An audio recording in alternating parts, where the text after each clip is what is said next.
Greetings, people. I come in peace. Just been watching a few interviews, and I heard Fury say Dana White is promoting the fight between him and AJ. Maybe even Donald Trump. This is all as clear as mud, isn't it? We all thought Money Men would make it run smoothly, but we didn't account for their egos, did we? The wide world of sports is going on here. What in the world is going on here? It's utter chaos and confusion. I'm lost for words. No, I'm not actually. I have a few words. Like, couldn't organise a piss-up in a brewery. The other words that this conjures up is discord, bedlam, tumult, and lawlessness. I'm not being hyperbolic here. All I can see is complication and pandemonium in the future of this boxing match and others that these men are involved in. Has Fury signed with Zuffa? But Eddie said Zuffa can't be involved in the AJ Fury fight, right? Eddie said Turkey has to renegotiate the contract if he wants to make the fight outside England. Now we have Turkey talking about having Wembley late at night. He's going to talk to the mayor, no less. Why do we have to change the law of the country for a boxing match between two Englishmen? Money and megalomaniacs are ruining the sport. I never had any faith that this fight would happen. Why is Zuffa even involved? Duck them and do it yourselves. These are two British men who live in a country with the best boxing fans in the world. Frank and Eddie are also British. What could be so hard? Money. Money. I thought it would make things easier, but no. Maximum monetary compensation must be achieved at all times. The AJ and Fury fight has no business being anywhere else but England. Fury signing with Zuffa Turkey doesn't convince me he really wants the fight. Dana has obviously pulled some strings to get Fury back into the country, back into America. Fury loves it there. I think Fury would be happy to fiddle and stumble through America's depleted heavyweight stock, with Dana promoting him as the second coming. The only person who has covered themselves with integrity here is AJ. People keep saying Anthony Joshua only cares about money. But if that were true, why was he willing to fight Tyson Fury in the UK, when apparently there's more money to fight him elsewhere? AJ has repeatedly shown he's prepared to make the biggest fight happen on home soil, for the fans, for British boxing, for the legacy of the rivalry. You are not going to get the atmosphere anywhere else like you will in the UK. We'd love it in Wembley, of course, and that's what we're fighting for. We think this is a fight for British fans, predominantly, although it's a global fight as far as boxing is concerned. The British fans have been very patient. They've put up 10 years of waiting for this. So we're hoping that they'll stick with the contract terms, which specify in AJ's contract that the fight must take place in the UK. Meanwhile, Tyson Fury and almost everyone around him have focused on one thing: the biggest possible payday. The location should be off the table. Fury has no loyalty to the British boxing fans. He doesn't. He said he's not trying to please anybody. Fair enough, easy to say after you've made millions through fan support. Imagine what a sold-out Wembley, Old Trafford or Cardiff would be like for British boxing. Tens of thousands of fans creating an unforgettable atmosphere. A true British boxing spectacle that we've waited 10 years for. Isn't it time they gave back to the fans?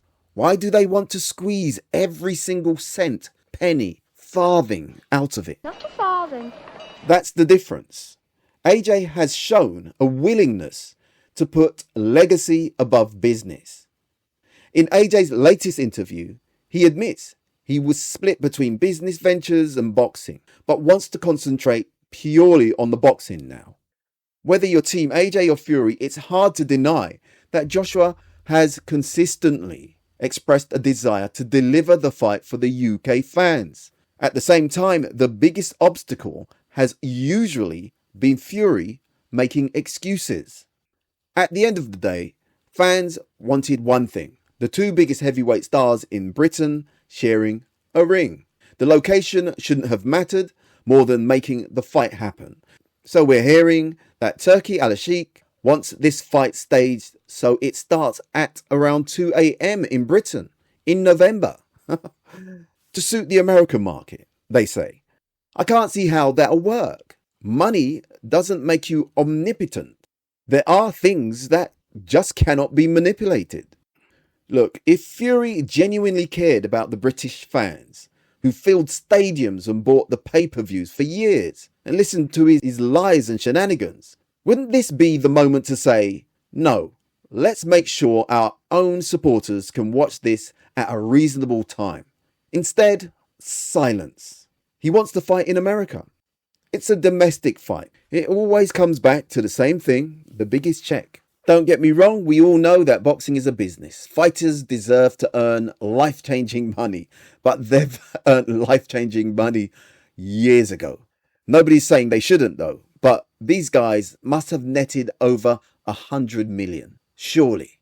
I also want to comment on something I heard Johnny Nelson say on TalkSport recently. Johnny suggested that Tyson Fury's psychological tactics would give him an edge over Anthony Joshua.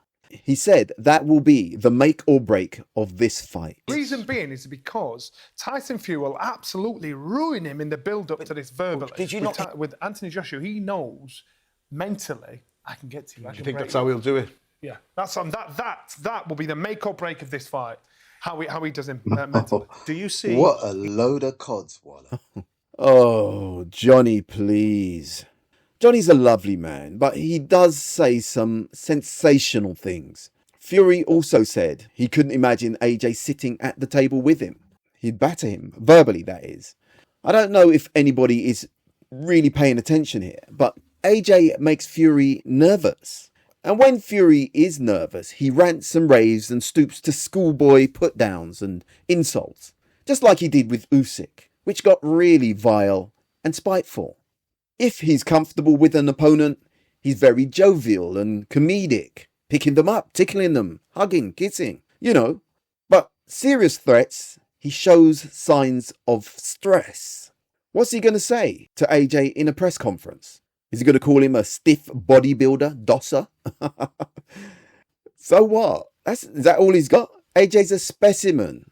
When I've seen AJ and Fury interact, AJ shuts Fury down quite easily, just by telling the truth. It's amazing what answering honestly does to a liar. Joshua tends not to get engaged in verbal battles. He's quite complimentary. He's been quite complimentary to Fury this weekend. Whenever he's been mentioned, he's been saying that Fury's an elite boxer. But, you know, AJ's one of those people, when you start slighting him like that and he's going to fight you, he'll store it up, essentially using it as fuel. By the time of the fight, AJ will be running on a full tank of premium propellant. Anyway, I thought I'd highlight the obvious and give AJ credit for thinking about the fans and having a contract that stipulates the fight has to take place in England. Now, I'm aware that could probably change due to external pressures and Eddie's love of a pound note. But I think integrity, fairness and duty to the fans should be upheld. But hey, this is where we are. Anyway, thanks for listening. Please subscribe. And remember, choose life. Thank you.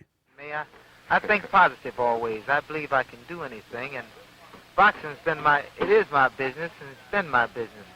I don't know all the answers, but I'm the greatest authority in the world on Sugar Ray Robinson. And I have some idea on just what he can do and what he can't do.